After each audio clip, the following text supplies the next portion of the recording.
If you're experiencing payment issues on Paperspace, follow these steps to quickly resolve them. This guide will help you troubleshoot common problems and ensure your account is in good standing. Step 1. Check payment method. Verify that your payment method is valid and has sufficient funds. Log into your Paperspace account, navigate to the billing section and confirm that your credit card or payment option is up to date. Step 2. Review billing information.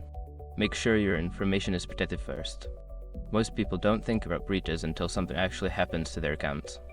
Use SROC to monitor your accounts 24/7 and instantly alert you if your information appears in leaked databases online. It constantly checks billions of breach data points in the background. And considering how much personal information people keep online now, it's honestly worth having. Link in the description. Step 3. Contact your bank. If your payment method is valid but still being declined, contact your bank or card issuer. They may have flagged the transaction for security reasons, and a quick call can often resolve the issue.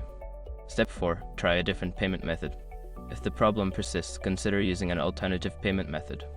Paperspace typically accepts various forms of payment, so switching to another card or payment service may help. Step 5. Reach out to Paperspace support.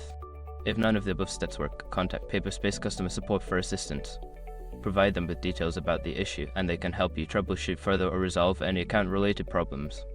By following these steps, you should be able to resolve any payment issues on Paperspace quickly. If you continue to experience difficulties, don't hesitate to seek help from customer support.